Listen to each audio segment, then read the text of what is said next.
What's up, dandelions? Welcome to another LuuluSoul video. I'm LuuluSoul. I am a digital artist who has been watching anime for over 2 decades now, and I have decided to share my fan art and my opinions with all of you.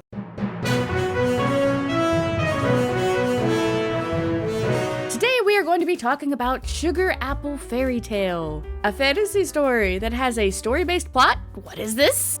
Lately, I've noticed that the cute girls doing cute things genre and the fantasy/isekai genre has basically merged together to create one huge blob of episode of the week. This can be nice in its own way. It's relaxing, something to come home to after a long day of doing anything else and then moving on. But my love for anime is nested in the desire for an overarching storyline. I tend to marathon when and where I can, so anime that can be watched in any order tends to lose my interest pretty quickly. Sugar Apple Fairy Tale does not have that weakness. Right away in episode 1, we learned that main character Anne wants to take the test to become a great sugar master, and to get there she'll need to go on a long journey. Time is short, and the only way to reach the testing site in time is a road known for being rampant with life-threatening danger, and so going against her very nature, she makes the decision to buy a warrior fairy, because in this world, humans have found that you can control fairies if you steal one of their wings, and they used that knowledge to enslave them. She ends up coming across the tent of Xiao, who is a warrior fairy, that doesn't look anything like a warrior fairy.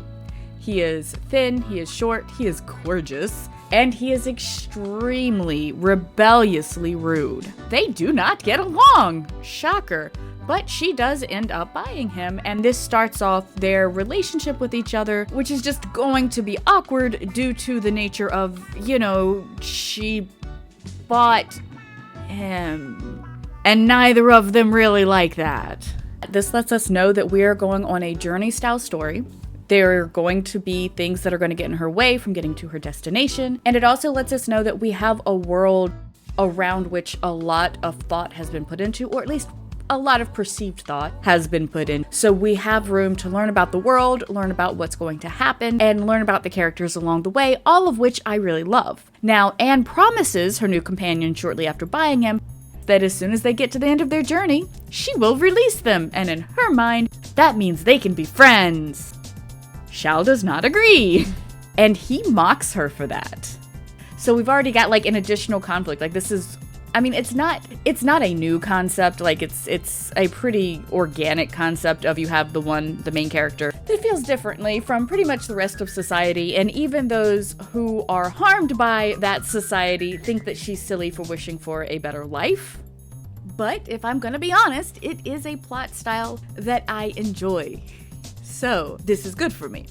The rest of the 3 episodes consist of Anne's journey as she gets to know more about Xiao, and honestly, fairies in general. Hey, there's that world building.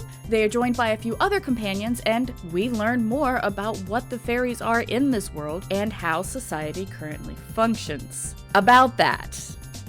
Now, this anime is being blatantly set up as a romance plot between Anne and Xiao. There are several instances where Xiao teases her in a romantic manner, some of it more comfortable than others, but mostly we see a budding romance as they begin to get closer to one another and get to know each other better. And in comes a potential issue for me. Anne is 15, and Xiao is, I look between the ages of 17 and 23, but actually, I'm over 100 years old. Knowing the age differences of the characters makes me a little uncomfortable. Would it really have been that difficult to make her at least 17 or 18 instead of 15? But at the same time, I want to look at why this makes me feel uncomfortable. I think the why of things is usually more important than just the gut reaction of them.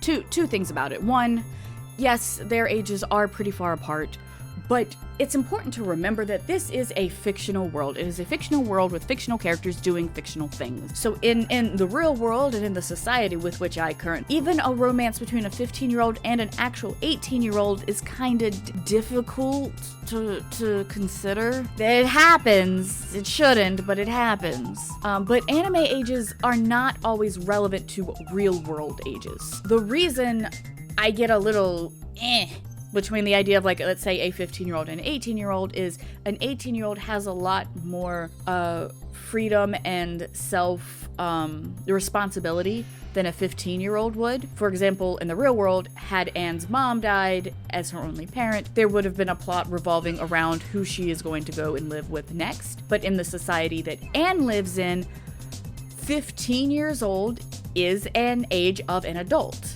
And anime ages are not always relevant to real world ages. In Anne's world, since a person is considered to be an adult by the age of 15, she presents herself closer to how a young adult would act rather than how a child would act. She functions closer to the age of an 18 to 23-year-old. I have my own line in the sand for how far I am willing to take this logic. Like, if, let's say, Anne were actually represented as like a 9-year-old, even if she acted the same way and stated that as a 9-year-old, she is an adult in this society,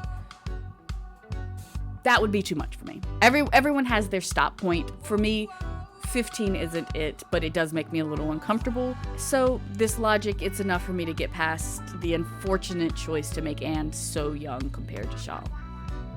Speaking of Shaw, oh boy, can JC staff animate eyes. Shao's facial expressions alone tell a better love story than all of the romances I've stopped reading combined. The rest of the show is consistently gorgeous. I love seeing lighter colors being utilized in fantasy settings. It makes them feel dreamlike and wonderful and happy and soft, and really helps the darker beats of the story hit home, because when bad things happen, there is a shift in how the art is presented. Now, after 3 episodes, we've landed pretty close to the end of Anne's journey. Episode 3 closes in on a low point for Anne after being betrayed by a friend, and it feels like the plot point 1 of I need to take the test to become a sugar master, it's really close to being resolved. And again, we're only in episode 3. Like, honestly, looking at how it's going, this could end within the next 2 episodes, which gives me hope. Why? Well, first off, I'm going to tell you, I don't think that we are going to have a 5-episode anime on our hands. I do think one of 2 things will happen. Either the story is going to be a short 12-episode season that gets wrapped up really, quickly with a bow, and it's just, it gives us viewers a nicely paced beginning to end plot that gives us the desire to want more, to read more, hence go read the light novel, which I don't really hope happens, or getting to the competition is only the first small arc in the larger story. We may even receive more than 1 season. Wouldn't that be nice? A light novel getting more than 1 season? Hey, it's possible. Don't type at me. Don't type comments at me in that tone of judgment. It could happen. It's happened before. Sometimes. In all honesty, this anime has turned out to be more than I originally expected, but it's exactly what I was hoping for. I mean, it's got romance, plot, action, betrayal, and absolutely beautiful artwork. As of the 3-episode mark, it's definitely passing the vibe check for me, and I'm going to be continuing to watch this anime. I may or may not also be finding a way to read the manga or light novel, because 1 episode a week is a bit slow. This is an anime I would marathon.